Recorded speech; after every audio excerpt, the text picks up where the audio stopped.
ধলাইয়ে খাদ্য সুরক্ষার অধীনে নতুন রেশন কার্ড বিতরণ করলেন এলাকার বিধায়ক তথা রাজ্যের মন্ত্রী পরিমল শুক্লবৈদ্য। এই দিন 10 জন হিতাধিকারীদের হাতে কার্ড তুলে দিয়ে আনুষ্ঠানিকভাবে রেশন কার্ড বিতরণের সূচনা করেন মন্ত্রী পরিমল শুক্লবৈদ্য সহ অন্যান্যরা।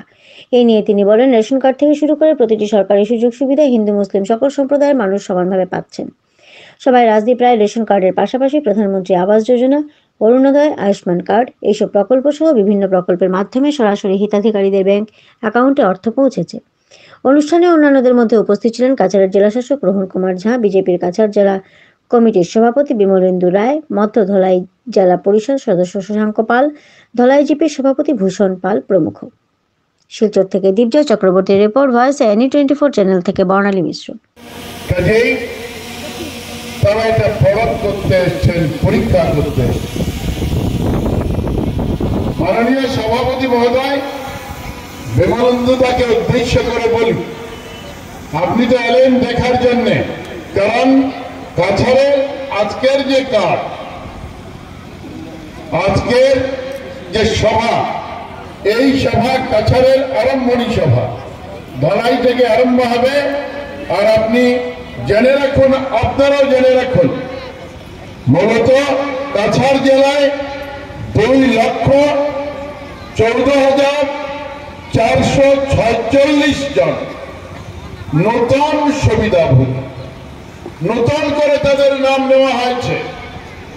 আর 54,240টি নতুন রেশন কার্ড বরাদ্দ করা। নতুন রেশন কার্ড মানে 54,240টি নতুন পরিবার সংযোজিত হয়েছে।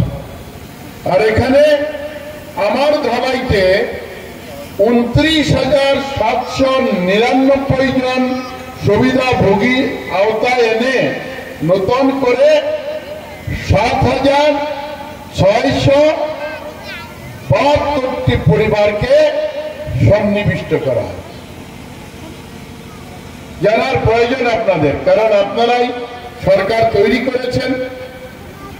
আর সরকার আপনাদেরকে অনুরোধ করেছে যে আমরা কোন জায়গায় ভুল করছি, কোন জায়গায় কি করা উচিত ছিল, প্রয়োজন ছিল, এই পরামর্শ আপনাদের কাছ থেকে নিতে হবে। কারণ এখানে অনেকে বলবেন যে আরে এটা তো ভারতীয় জনতা পার্টির মিটিং। হ্যাঁ, ভারতীয় জনতা পার্টির নেতৃবর্গরা এখানে আছেন, এজন্য আছেন যে সরকার কি করে তা পরখ করার জন্য, পরীক্ষা করার জন্য। আমরা জানি যারা আজকে আমরা চালের কার্ড নেব, তারা সবাই আমরা ভারতীয় জনতা পার্টির নাও হতে পারি, নাও হতে পারি। 2-4 জন অন্য দলও করতে পারেন। ভারতীয় জনতা পার্টি এসছে এখানে এই জন্যে যে চাল মানুষের জন্য বরাদ্দ হয়। কে বাঁচবে তো মানুষ বাঁচবে। ওইখানে আমার সরকার দলকে দেখছে না, মানুষকে দেখছে।